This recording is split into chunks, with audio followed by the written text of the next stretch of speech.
রাস্তার পাশে দাঁড়িয়ে আছে সাগর আর সামির। এমন সময় সামির সাগরকে উদ্দেশ্য করে বলতে লাগলো, সাগর, ওই দেখ একটা লেডি পুলিশ এদিকে আসতেছে।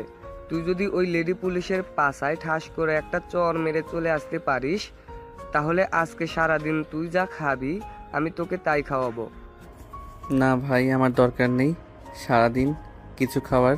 যদি একবার ধরতে পারি আমাকে, তাহলে 14 শিকা জেলের মধ্যে বন্দি করে রেখে দিবে। ঠিক আছে? ভেবে দেখ, যদি পারিস তাহলে সারাদিনের ব্যাপার।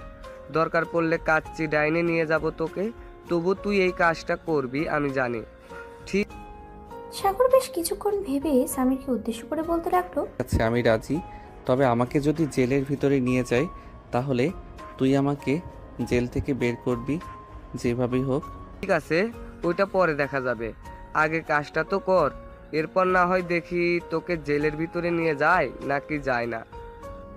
সাগর ব্রেঞ্চ থেকে উঠে চলে আসলো লেডি অফিসারের পেছনে। এদিকে লেডি পুলিশকে ঘিরে আরো কয়েকটা মেয়ে দাঁড়িয়ে আছে, তারাও পুলিশ। সাগরকে দেখে লেডি পুলিশটা বলতে লাগলো, কি রে পিচ্চি, এখানে কি করিস? যা তাড়াতাড়ি বাসায় যা, না হলে তোর আম্মু আব্বু খোঁজ করবে। আপু, আমি মোটেও পিচ্ছি না। আপনি কেন আমাকে পিচ্ছি বলতেছেন? উলি বাবালি, এই ছেলে বলে কি সে নাকি পিচ্চি না? তাহলে কি তুমি কচি খোকা? এদিকে আসো, তোমাকে একটু আদর করে দেই। সাগর হাসি মুখে মেয়েটার সামনে যেতেই লেডি পুলিশটা সাগরের দুইটা গাল টেনে বলতে লাগলো, পাও কি তুলতুলে দুইটা গাল, বাহ খুব ভালো তো দেখতে। এদিকে আসো, একটা চুমু দেই। মুয়া। লেডি পুলিশটা সাগরের গালে চুমু দিতেই সাগর লজ্জা পেয়ে গেল আর বলতে লাগলো, আচ্ছা ম্যাডাম, আমাকে আরেকটা চুমু দিবেন, তবে গালে না, আমার ঠোঁটে। কি? আমি ভাবছিলাম তুই সত্যিই পিচ্ছি, কিন্তু তুই তো দেখি আস্ত একটা লুচ্চা। যা এখান থেকে। লেডি পুলিশের এমন ধমক শুনে সাগর কিছুটা ভয় পেয়ে গেল। যেই সাগর চলে যেতে যাবে এমন সময় লেডি পুলিশ ওর পাছায় ঠাস করে একটা চড় মেরে দিল আর দিল দৌড়। এদিকে লেডি পুলিশ তো পুরোই হাঁ হয়ে তাকিয়ে আছে, তার সহকর্মীরাও হাঁ করে তাকিয়ে আছে সাগরের দিকে। এদিকে সাগরকে আর কেউ খুঁজে পায় না। সাগর এক দৌড়ে চলে গেল তার বাসায়। এদিকে লেডি পুলিশ দাঁড়িয়ে আছে, এমন সময় তার সহকর্মী বলতে লাগলো, খাদিজা, এই পিচ্চি ছেলেটা কি করলো তোর সাথে এটা? আমি তো অবাক হয়ে গেলাম। এই ছেলেটা কি না তোর পাছায় ঠাস করে চড় মেরে দৌড় দিয়েছে, তাও আবার পুলিশের পাছায়।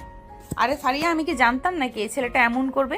দাঁড়া, আর একবার যদি তাকে এখানে পাই, তাহলে ওর এমন হাল করব যাতে বাপের জন্মেও আর পুলিশের পাছায় চড় না মারতে পারে।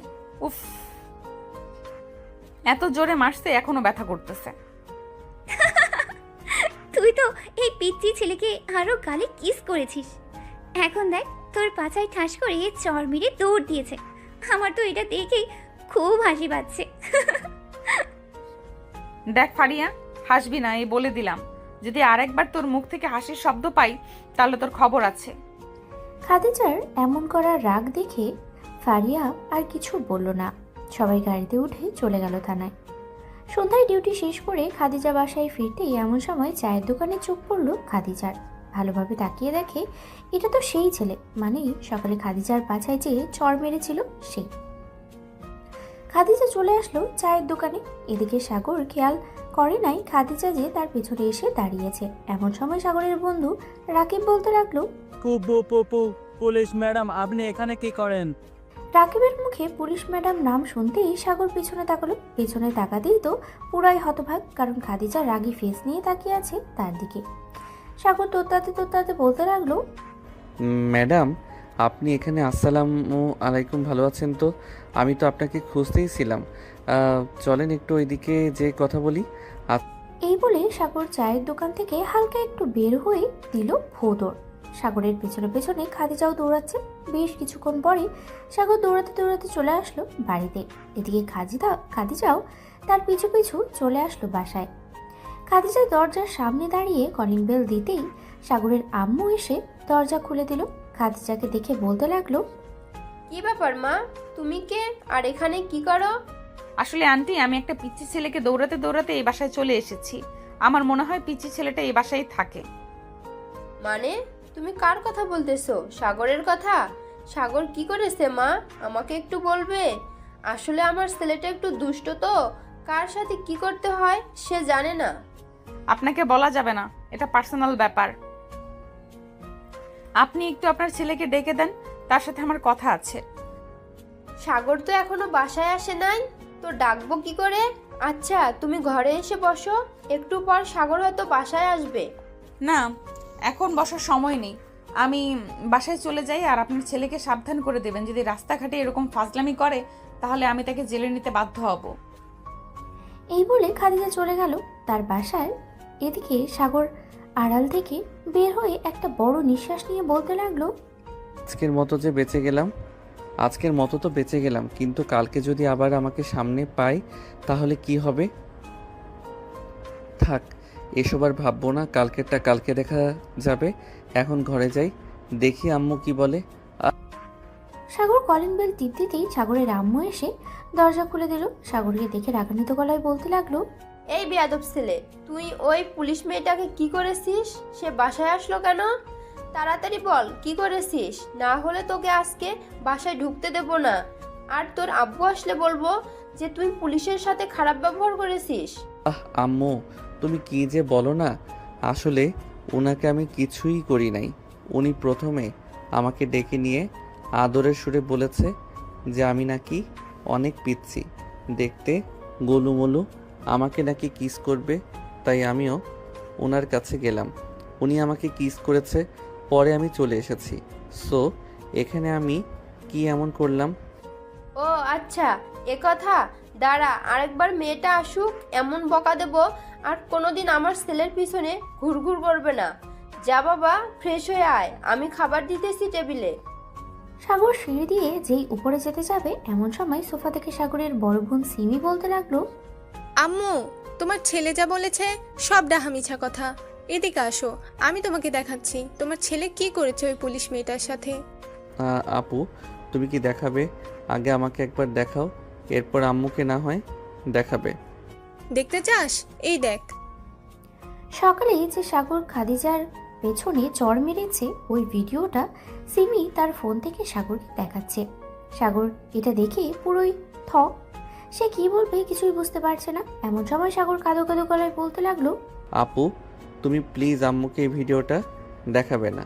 তুমি যেটা বলবে আমি সেটাই করব, তবুও প্লিজ এই ভিডিওটা আম্মুকে দেখাবে না। ঠিক আছে, দেখাবো না, তবে একটা শর্ত আছে। যদি মানতে পারিস তাহলে আমি ওই ভিডিওটা কাউকে দেখাবো না। কি শর্ত বলো আগে শুনি, এরপর বলতেছি। আমাকে প্রতিদিন ফুচকা এনে দিতে হবে রাতের বেলা, আর আমাকে ঘুরতে নিয়ে যাইতে হবে বিকেলে। যদি পারিস তাহলে আমি এই ভিডিওটা আম্মুকে দেখাবো না। কিরে সিমি, তুই কিসের ভিডিওর কথা বলতেছিস? আর আমাকে যেন কি দেখাবি বললি? দেখা তো দেখি। আরে আম্মু, কিছু না। সিমি আপু তোমাকে কাল থেকে ঘুরতে নিয়ে যাব, আর আমার কাছে কিন্তু টাকা নেই, আমি তোমাকে কিছুই খাওয়াতে পারবো না। ঠিক আছে, তোর কিছুই খাওয়াতে হবে না, যা খরচ হবে সব আমি দিব। এই বলে সাগর চলে গেল তার রুমে। ফ্রেশ হয়ে বিছানায় বসে পড়ল। এমন সময় তার ফোনটা বেজে উঠল। তাকিয়ে দেখে সামির ফোন দিয়েছে। কলটা রিসিভ করতেই ওপাশ থেকে সামির বলতে লাগলো, শালা, পালিয়ে তো গেলি, লেডি পুলিশ কি তোকে ধরতে পেরেছে? আরে সালা, আমার সাথে দৌড়ে কেউ পারে নাকি?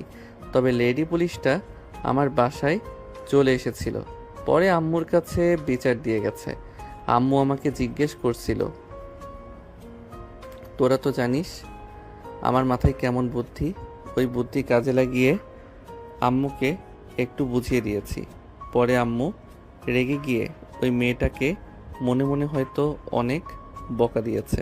যাক, ভালো হয়েছে। তবে কালকে যাতে ওই লেডি পুলিশের সামনে না পড়িস, এটা মনে রাখিস। যদি একবার হাতের কবলে পাই তাহলে থানায় নিয়ে 14 শিখায় তো ঢুকাবে, সাথে এমন থেরাপি দিবে সারা জীবন মনে রাখবে। তবে মামা, আর যাই বলিস না কেন, মেয়েটার পাছা হয়তো লাল হয়ে গেছে। লাল হবে না আবার?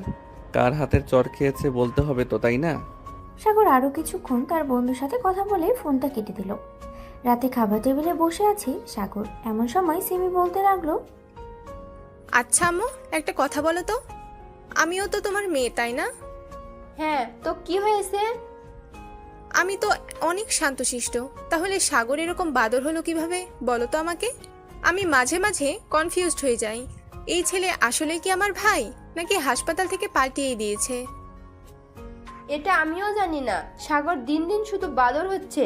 সাগর ঠিকমতো পড়ালেখা কর, সামনে তোর আব্বুর অফিস দেখাশোনা করতে হবে। আমি এখন কোনো কিছু করতে পারবো না। পড়ালেখা শেষ করব, কয়েক বছর ঘোরাঘুরি করব, এরপর চাকরিতে জয়েন করব। এইসব কথা বলতেছে সবাই। অন্যদিকে খাদিজা গোসল শেষ করে তোয়ালে পরে ড্রেসিং টেবিলের সামনে এসে দাঁড়ালো। তোয়ালেটা খুলতেই দেখতে পেল তার পেছনটা লাল হয়ে আছে, 5 আঙ্গুলের ছাপ লেগে আছে পুরো। এটা দেখে খাদিজা বলতে লাগলো, ইস, এই পিচ্চি ছেলের হাতে এত জোর ভাবতেই পারি নাই। আমি যদি কাউকে একটা চড় দেই তাহলেও হয়তো এমন লাল হবে না, আর 5 আঙ্গুলের দাগও বসবে না। খাদিজা ড্রেস চেঞ্জ করে চলে আসলো নিচে খাবার দাবার করার জন্য এবং তারপরে খাওয়া দাওয়া করে চলে গেল তার রুমে। বিছানায় শুয়ে পড়তেই ঘুম চলে আসলো। পরের দিন সকাল 10টায় সাগর বসে আছে 3 রাস্তার মোড়ে বট গাছের নিচে। সেখানে সবাই আড্ডা দেয় তার বন্ধুরা। সাগর যেতেই সামির বলতে লাগলো, বন্ধু রেডি থাকিস দৌড় দেওয়ার জন্য, ওই দেখ আসতেছে। সাগর তার ব্যাগ রেখে যেই দৌড় দিতে যাবে এমন সময় খাদিজা খপ করে সাগরের শার্টের কলার ধরে ফেললো আর বলতে লাগলো, চান্দু, যতই বাড়ানোর চেষ্টা করো না কেন, আজকে আর ছাড়ছি না তোমাকে। এই ফাড়িয়া হ্যাংকাফটা নিয়েই আয় তো। আজকে এই পিচ্চিকে এমন শিক্ষা দিব যাতে আর কোনোদিন কোনো পুলিশের সাথে বেয়াদবি না করে। আম্মু আব্বু তোমরা কোথায়? আমাকে বাঁচাও, আমাকে পুলিশ ধরে নিয়ে যাইতেছে। প্লিজ তোমরা আমাকে বাঁচাও। আজকে আর তোকে কেউ বাঁচাবে না। আজকে তোর 14 গোষ্ঠীর শিক্ষা জেলের ভেতরে নিয়ে এমন থেরাপি দিব যাতে কোনোদিন কারোর সাথে এরকম আচরণ না করতে পারিস। আচ্ছা, থেরাপি যখন দিবেন তাহলে আমি কি আর একটা কাজ করতে পারি আপনার সাথে? তুই আবার কি শুনবি শুনি? ওই যে গতকালকে যেটা করলাম আজকেও সেটাই করব। একটু সাইড হয়ে দাঁড়ান, আমি ঠাস করে একটা মেরে দেই, পরে না হয় যা করার করবেন আমাকে। খাদিজা, এই ছেলেটা তো বেশ দুষ্টু। দুষ্টু বললেই ভুল হবে, এই ছেলেটা তো বেশ চালাক। হ্যাঁ, আমিও তো তাই দেখতেছি, অনেক চালাক। তবে আর চালাকি থাকবে না। এখন থানায় নিয়ে এমন থেরাপি দিব মনে রাখবে সব সময়। এই বলে খাদিজা সাগরকে নিয়ে চলে গেল গাড়িতে। বেশ কিছুক্ষণ পর খাদিজা সাগরকে নিয়ে চলে আসলো থানায়। 14 শাখা জেলার ভেতরে সাগরকে নিয়ে যাওয়া হলো। বেশ কিছুক্ষণ পরে খাদিজা মোটা একটা লাঠি নিয়ে চলে আসলো 14 শাখা জেলের ভেতরে। লাঠিটা ঘোরাতে লাগলো তার হাতে আর বলতে লাগলো, কালকে আমার পাছায় চড় মেরেছিলি মনে আছে? আমার পাছা লাল হয়ে গেছে, কাউকে কিছু বলতেও পারছি না। আর বলবোই বা কি করে? আমি একজন পুলিশ হয়ে পিচ্চি ছেলের একটা সামান্য চড় খেয়েছি, সেই জায়গায় লাল হয়ে গেছে, ভাবতে লজ্জা লাগতেছে আমার। সামান্য একটা মারলাম, আর একটা মারলে তো মনে হয় শোধবোধ হয়ে যাইতো, তাই না? দাঁড়া, তো শোধবোধ করতেছি আমি। এই বলে খাদিজা তার হাতের লাঠিটা দিয়ে সাগরকে পেটাতে লাগলো। বেশ কিছুক্ষণ পেটানোর পরে সাগর চিৎকার করতে লাগলো, ও মা গো, মরে গেলাম, ও আল্লাহ গো, বাঁচাও গো আমাকে। এই মাইয়া তো দেখে অনেক ডেঞ্জারাস, আল্লাহ গো, এবারের মতো আমাকে বাঁচাই দাও। আমি আর কোনো দিন রেডি পুলিশের সামনে তো দূরে থাক, 10 কদম দূরে থাকবো, এই বলে দিলাম। 10 কদম দূরে থাকলে কিছুই হবে না। এখন আমি যা করব তোর সাথে, তুই কোনোদিনও ভাবতেও পারবি না যে আমি লেডি পুলিশ হয়ে এমন কিছু করতে পারি। এই বলে খাদিজা সাগরের প্যান্ট এক টেনে খুলে ফেললো। সাগরের নিচে শুধু একটা জাঙ্গিয়া পড়ে আছে। এটা দেখে খাদিজা বলতে লাগলো,